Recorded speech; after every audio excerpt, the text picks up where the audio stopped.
Result 99% result है। 99% एक बच्ची जिसमें क्या नाम पड़ेगा? संजना कुमारी। कौन से क्लास में हो आप?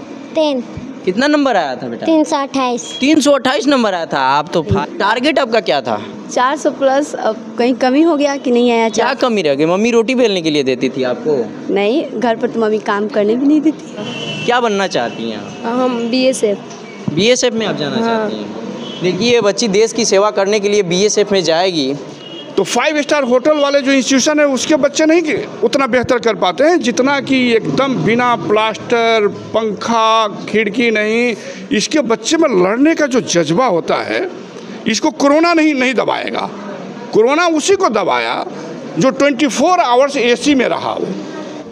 नमस्कार, अभी हम हसनपुरा में मौजूद हुए हैं और यहाँ पे सनराइज कोचिंग के द्वारा बच्चों का जो मैट्रिक और 12th बोर्ड का एग्ज़ाम हुआ है, जो बच्चे अच्छे मार्क्स से पास किए हैं उनके लिए सम्मान समारोह रखा गया है। इसमें चीफ गेस्ट लोग आए हुए हैं, जो मोटिवेशनल स्पीकर है वो लोग भी आए हुए हैं। इन लोगों से जानने का प्रयास करेंगे। बहुत बहुत बधाई है सर आपको। धन्यवाद, और आपके दर्शकों को भी सनराइज के तरफ से काफ़ी आभार, धन्यवाद। सनराइज कोचिंग हर साल की भांति इस साल भी अच्छा नंबर से इनके कोचिंग के बच्चों उत्तीर्ण हुए हैं, उसके लिए आप क्या कहिएगा? कोई भी टीचर अगर तपस्या करेगा तो रिजल्ट तो आएगा।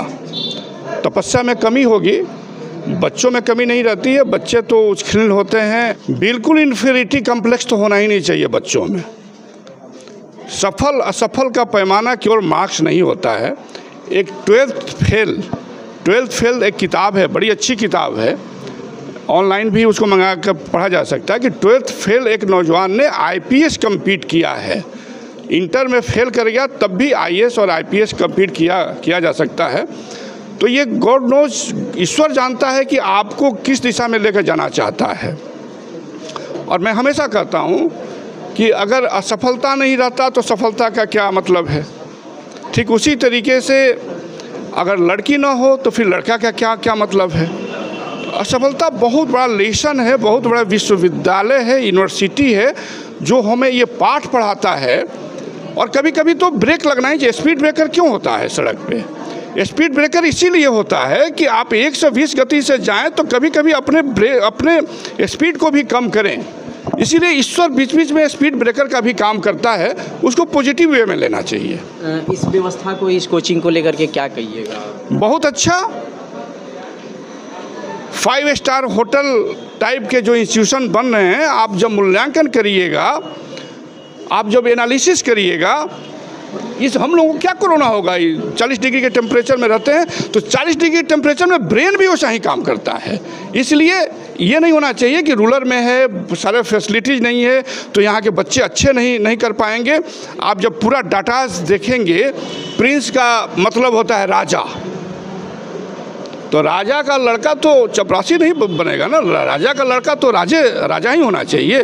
तो नाम के अनुसार से अपने बच्चों के लिए भी काम करते हैं कि यह बेहतर से बेहतर काम आगे अपने जीवन में बढ़े।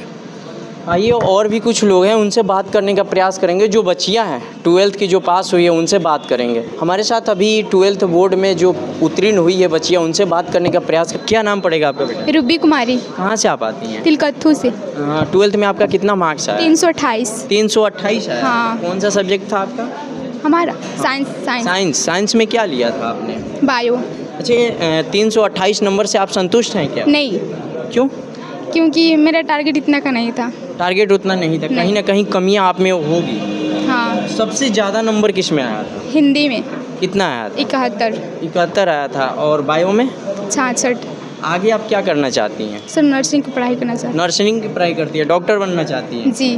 क्या आप भी घूस लेगी क्या डॉक्टर बन के? ज़्यादा पैसा कमाएंगे? नहीं, ऐसा बात नहीं है। ये बात नहीं है? नहीं। आपका नाम क्या पड़ेगा? गुड़िया कुमारी। कितना नंबर आया था आपके बोर्ड? 337। 337 आया। हाँ। क्या सब्जेक्ट था आपका? बायो। कौन सा? बायो में कितना नंबर आया था आपका? बायो में 65। और हिंदी में? हिंदी में 69। क्या बनना चाहती हैं आप? हम BSF। BSF में आप जाना चाहती हैं? देखिए ये बच्ची देश की सेवा करने के लिए BSF में जाएगी और इनका लक्ष्य है BSF में जाना। तो बच्ची का मनोबल आप लोग ज़रूर बढ़ाएं। इस कोचिंग में पढ़ाई कैसा होता है? बहुत अच्छा पढ़ाई होता है। आपका नाम क्या पड़ेगा? काजल कुमारी। कितना नंबर आपका आया था? जी सर 343। 343। नाम क्या पड़ेगा? अरमान अली। अरमान अली, कहाँ के रहने वाले? जी अरंडा। अरंडा के रहने वाले हैं। सबसे ज़्यादा वाला नंबर वाला सब्जेक्ट आपका? फिजिक्स। फिजिक्स 12th के आप? जी सर। अच्छा, प्रिपरेशन के लिए कितने घंटे आप निकालते थे? कोचिंग के बाद घर पे? कोचिंग के बाद हाँ। 2 घंटा सुबह में पढ़ते थे, 3 घंटा शाम में। मतलब 5 घंटा कोचिंग के बाद? हाँ सर, कोचिंग के बाद। हमारे साथ सनराइज कोचिंग के डायरेक्टर सर हैं और कुछ टीचरगण हैं, इनसे बात करने का प्रयास करेंगे और जो बच्चे उत्तीर्ण हुए हैं उनके सफलता के पीछे इनका कितना मेहनत है ये भी जानने का प्रयास करेंगे। सर बहुत बहुत बधाई आपको कि आपके इंस्टीट्यूट से इतने कम बच्चे में से इतना ज़्यादा बच्चे उत्तीर्ण हुए अच्छे मार्क्स।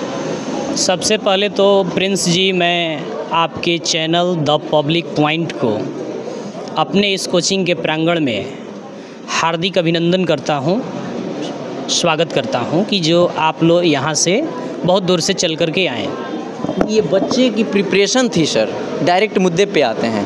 प्रिपरेशन आप कितने घंटे कराते थे और कैसे तैयारी कराते थे कि कम बच्चे में से ज़्यादा बच्चे अच्छे मार्क्स से पास किए? देखिए, समय से सिलेबस ऑल सिलेबस ख़त्म हो गया था और रिवीजन के तौर पे हम लोग शाम में जो क्लास 10th के बच्चे थे उनको बुलाया जाता था। एक्स्ट्रा पैसा तो नहीं लेते थे? नहीं, ऐसी कोई बात नहीं है। हम लोग शुरू से पैसा के पीछे तो भागे नहीं हैं। हम लोगों का उद्देश्य है बच्चा पढ़ेगा, बेहतर सर्विस जब लेगा तो पैसा तो मिलना ही है। तो पैसा के पीछे आदमी नहीं भागता है। उद्देश्य है कि पठन पाठन करना है और बेहतर माहौल देना है ताकि क्षेत्र आगे बढ़े। 12th में टोटल बच्चे आपके पास कितने थे? 12th में हमारे यहाँ 25 बच्चे थे, जिसमें 2 सेकंड किए हैं, बाकी सभी प्रथम श्रेणी से पास हुए हैं। 25 में से 2 मात्र सेकंड डिवीज़न, बाकी सारे प्रथम श्रेणी से पास, मतलब 23 बच्चे। जी बिल्कुल बिल्कुल। ये कैसे आप कर पाए? और वो 2 बच्चों में कमियां क्या रह गई? देखिए, ये कोई बहुत बड़ी उपलब्धि नहीं है। पिछली बार हम लोग 451 नंबर हाईएस्ट मार्क्स लाए थे, ब्लॉक टॉपर का रिजल्ट यहाँ से था। और हम इस रिजल्ट से ठीक है, संतुष्टि है, लेकिन बहुत ज़्यादा उमंगित नहीं है, क्योंकि हम लोग जिस लेवल का मेहनत किए थे और बच्चा लोगों से मेहनत कराए थे, तो रिजल्ट जो है उतना संतुष्टि के योग्य नहीं है। फिर भी इस बार का हाईएस्ट स्कोर जो है मैट्रिक में 403 नंबर रहा। अच्छा, कमियां क्या रह गई जिसकी वजह से आप संतुष्ट नहीं है? बच्चे को आपने उतना प्रिपरेशन के लिए तैयारी करवाया, उसके बावजूद भी देखिए, कमी तो ना हम बच्चों को देना चाहते हैं, बच्चों में कमी नहीं है, क्योंकि हम लोग टेस्ट लेते थे तो टेस्ट में वो लोग बेहतर नंबर लाते थे और बहुत बच्चे जो हैं, मान लिया जाए कि किसी सब्जेक्ट के वो महारथी थे, लेकिन वो बेहतर नंबर नहीं ला पाए हैं। तो कहीं ना कहीं हमको लगता है कि कॉपी चेक होने में किसी प्रकार की खामी रही होगी। अच्छा, कॉपी चेक करने में खामी रही होगी? जी जी। देखिए, इस हमारे सनराइज़ में हम फिजिक्स पढ़ाते हैं और फिजिक्स में मेरा ये प्रयास रहता है कि बच्चों को काफ़ी बेहतर शिक्षा प्रदान करें और इसके साथ साथ जो चीज़ें समझ में ना आए बच्चों को, वो हमसे 50 बार 10 बार जितनी बार पूछ ले, हम बताते हैं, बच्चों को शर्मिंदा नहीं करते हैं, क्योंकि वो जब तक नहीं पढ़ेगा बच्चा तो हमारा पढ़ाया लिखाया क्या फ़ायदा। ये मेरी सबसे बड़ी गुण रहती है बच्चों को। पूछने में भी अगर कोई बच्चा पूछता है तो उसमें टीचर की क्या शर्मिंदगी है? पूछना, देखिए, शर्मिंदगी टीचर की कुछ नहीं है। बच्चे कुछ ऐसे, सबके माइंड जो होते हैं एक जैसे नहीं होते हैं, लेकिन हमारा प्रयास रहता है कि बच्चों को एकदम दोस्त के जैसे पर्पस पे। अगर वार्तालाप नहीं होगा तो कमियां बाहर निकलेगी कैसे? देखिए, ये कमियां अगर टीचर समझे, मान लीजिए कोई सा भी टॉपिक पढ़ा रहा है, पहले बच्चों को जाने कि वो कैसा उसके माइंड है, उस माइंड को समझाते हुए और उसको इस प्रकार समझाए, इस प्रकार सरल तरीके से समझाए कि वो कमज़ोर से कमज़ोर बच्चा भी उसको अर्न कर।